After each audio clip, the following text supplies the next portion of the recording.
Karibu mtazamaji wa Zone Media. Taarifa niliyokuwa nayo hapa inatokea huko nchini Irani, ambapo mwenyekiti wa wakuu wa majeshi ya Irani, Meja Jenerali Abdulrahim Mousavi, ameahidi mashambulizi zaidi dhidi ya Israel, huku akiutaja utawala wa Kizayuni kuwa mhusika mkuu wa uvamizi dhidi ya Irani kwa karibu wiki moja mfululizo. Kwa msaada wa Mwenyezi Mungu, tutaendelea kushambulia kila lengo linalohusiana na utawala wa Kizayuni na hatuoni kizuizi chochote mbele yetu, alisema Meja Jenerali Mousavi siku ya Alhamis wakati wa ziara yake katika moja ya kambi za kikosi cha anga cha Jeshi la Walinzi wa Mapinduzi ya Kiislamu IRGC. Akiwa kambini hapo, aliwasifu askari kwa kuwa na hali nzuri ya kisaikolojia na maandalizi ya hali ya juu kwa ajili ya vita. Pia alisifu jeshi la anga la IRGC kwa mashambulizi sahihi na makali dhidi ya malengo ya Israel katika siku za hivi karibuni, akiyataja kuwa ni majibu ya haki kwa uvamizi wa Israel dhidi ya Irani. Katika taarifa iliyotolewa usiku wa Jumatano, IRGC ilisema kuwa jeshi la Iran lilirusha aina mpya ya makombora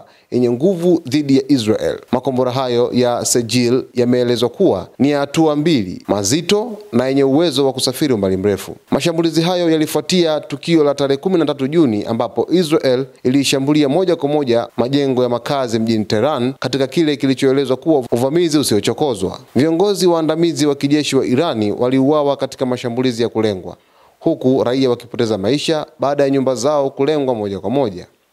Kufuatia tukio hilo, kiongozi mkuu wa mapinduzi ya Kiislamu Ayatollah Said Ali Khamenei aliteua makamanda wapya wa kijeshi na kuapa kuifanya Israel iishi maisha ya giza.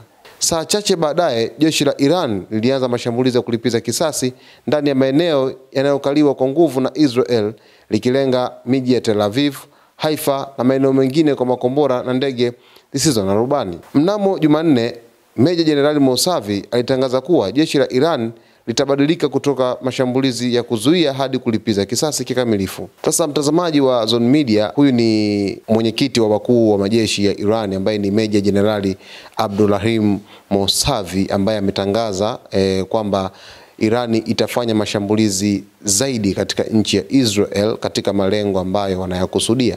Na hii yote inatokana na mvutano mkubwa ambao kwa sasa unazidi kuendelea baina ya Irani pamoja na Israel, ambapo katika taarifa ambazo mapema kabisa zimeweza kuripotiwa asubuhi ya leo ni kwamba jeshi la Irani IRGC limefanya mashambulizi katika hospitali ya Soroka kusini mwa Israel, ambapo taarifa hii imekuwa ni kubwa na imekuwa ikiripotiwa kote duniani na imeleta taharuki kubwa sana baada ya viongozi mbalimbali wa Israel kulaani tukio hilo ambalo limeweza kufanyika katika nchi ya Israel. Sasa mtazamaji, Mousavi ameapa kwamba Irani itaendeleza mashambulizi yake mengi zaidi katika nchi ya Israel, lakini Israel kupitia waziri mkuu Benjamin Netanyahu amesema kwamba wanaendeleza operesheni zao katika ardhi ya Irani. Salia na Zone Media kila siku kwa ajili ya kuweza kupata taarifa zaidi. Usisahau kusubscribe channel yetu, lakini kulike video zetu, kucomment pamoja na kushare. Jina langu ni Victor Moshi.